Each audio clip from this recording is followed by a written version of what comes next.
안녕하세요. 배움을 드리는 프로 배울입니다. 많은 골퍼분들이요. 우드나 유틸리티, 롱 아이언 같은 클럽들을 굉장히 어려워하죠. 특히 비거리가 멀리 나가지 않아가지고 우드나 유틸리티 같은 이런 클럽들을 자주 쳐야 되는 골퍼라면 한 번쯤은 이 고민을 해보셨을 거예요. 어떻게 좀 이런 긴 클럽들을 편안하게 칠 수 있는 방법 없나? 뭐 잘 칠 수 있는 방법 없나? 이런 생각들을 하면서 뭐 많은 유튜브들도 찾아보고 레슨들을 시청하고 뭐 레슨을 직접 받으러 가기도 하고 이것저것 많이 해보셨을 텐데, 대부분의 골퍼분들이 이렇게 긴 클럽을 잘 치지 못하는 이유는 의외로 잘못된 플레이에 있습니다. 스윙 플레인? 그게 뭐지? 이렇게 생각하시는 분들도 있을 거예요. 뭐 이걸 스윙 궤도라고 생각하시는 분들도 있고 여러 가지 이제 헷갈려하는 골퍼분들이 있어서 정의를 좀 내려드리면, 우리가 스윙을 하게 되면 스윙이 이렇게 기울어진 면으로 휘둘러지게 돼요. 그러니까 스윙이 이렇게 90도로 휘둘러지는 게 아니라 이렇게 상대적으로 좀 이렇게 기울어진 면으로 다니게 되거든요. 그런데 여기에 긴 클럽을 잘 치는 비밀이 있어요. 보통 긴 클럽을 잘 치시는 골퍼분들, 이건 드라이버도 마찬가지입니다. 긴 클럽을 잘 치시는 분들은 이 기울어진 면이 지금처럼 이렇게 약간은 플랫하게 전체적으로 더 누운 채로 많이 다녀요. 그래서 주변에 이런 긴 클럽 편하게 잘 치시는 분들 보면 이렇게 좀 스윙이 플랫한 형태로, 이런 형태로 다니시는 분들이 많아요. 대표적으로 좀 유명한 분들을 예로 들어보면은 김국진 님이 이렇게 치십니다. 그 스윙을 보면 굉장히 플랫하게 옆으로 돌아서 치시는데, 김국진 님 채널 가셔가지고 한번 스윙을 보시면 드라이버나 이런 거를 칠 때 서자마자 그냥 말하다 말고 그냥 갖다 때려버리는, 이 정도로 굉장히 루틴도 짧고 어떻게 보면 좀 대충 친다라는 느낌이 들 정도로 치시거든요. 그런데 그게 실력이 좋아서 그런 것도 있지만요, 긴 클럽을 치기에 분명히 조금 더 유리한 스윙 형태를 가지고 있기 때문에 그렇습니다. 그래서 대부분 너무 큰 고민 없이 친다고 하더라도 이렇게 많이 삐뚤어가지 않는 그런 구질들을 가지게 되고, 반대로 스윙이 이렇게 업라이트한 골퍼분들 있죠. 네, 이런 골퍼분들은 긴 클럽보다는 짧은 클럽을 잘 치기에 유리해요. 이거는 선수들도 마찬가지입니다. 예를 들면 자, 어떤 선수는, A라는 선수는 스윙이 이런 식으로 좀 전체가 플랫하게 누워서 다니는 선수가 있다라고 가정을 하고요. 반대로 B라는 선수는 이런 형태의 스윙이 아니라 스윙 자체가 약간 이렇게 업라이트하게 다니는 선수가 있다라고 가정을 했을 때, 이 두 선수의 장단점은 극명하게 갈라져요.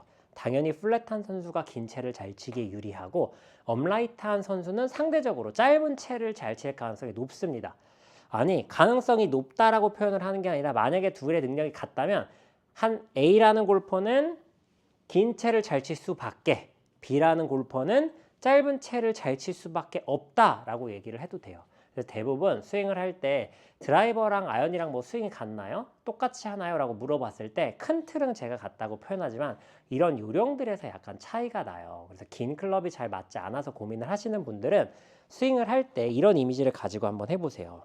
어드레스를 해가지고요, 이 샤프트가 누워있는 이 기울기 있죠. 이 기울기대로 끝까지 유지해서 간다고 하는 거예요. 실제로 이렇게 가게 되면 굉장히 플랫한 백스윙이 됩니다.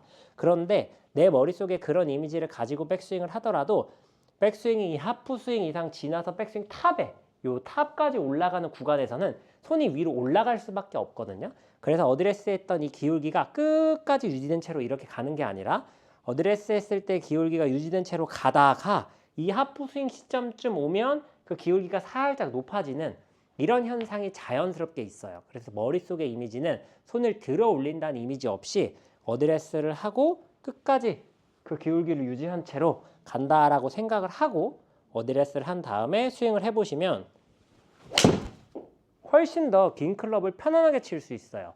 그러니까 이게 긴 클럽의 유리한 이유가 뭐냐면, 공을 정확히 맞추기도 좀 좋을 뿐만 아니라 클럽이 위에서 아래로 급격하게 떨어지는 게 아니라 상대적으로 완만하게 들어오죠. 그래서 볼의 탄도를 조금 쉽게 띄울 수가 있고요. 애초에 완만하게 들어오다 보니까 조금의 뒷땅 혹은 탑볼을 치더라도 티가 좀 덜 납니다. 짧은 구간에서 변화를 줘야 되는 게 아니기 때문에. 그리고 앞서 말씀드린 것처럼 이 스윙 플레인의 변화가 생기긴 하지만 업라이트를 한 골퍼보다는 상대적으로 그 스윙 플레인의 변화가 조금 덜 생겨요. 그게 이해하기 어려우시면 채의 중심점이 덜 깨진다, 이렇게 이해하셔도 돼요. 원래 채가 이렇게 기울어지게 헤드가 90도로 있고 이 클럽이 바닥에 딱 닿아 있는 게 아니라 지금 이렇게 샤프트를 90도로 세우게 되면 이 클럽 헤드는 중심점이 깨진 상태가 되죠. 채 헤드를 중심점을 맞춘 상태가 되면 각 클럽별로 이렇게 기울어진 어떤 폭이 존재하게 됩니다. 이 클럽의 무게 중심을 깨트리지 않아서 정확히 간다라고 이해를 하셔도 되니까요.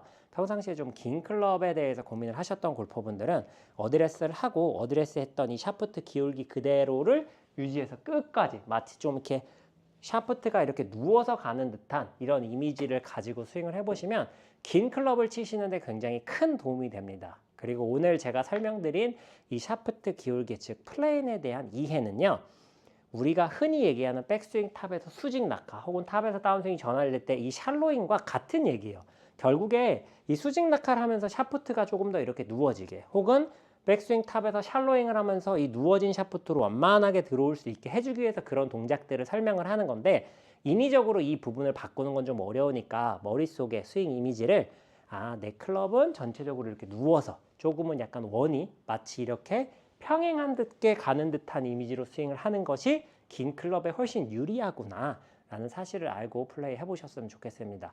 앞서 설명드린 것처럼 비단 롱아이언, 우드, 유틸리티뿐만 아니라 드라이버에까지도 굉장히 좋은 느낌을 가져갈 수 있는 이미지니까요. 꼭 한번 연습해 보셨으면 좋겠습니다. 오늘 영상 여기서 마무리하도록 하겠습니다. 이상 배우리 프로였습니다.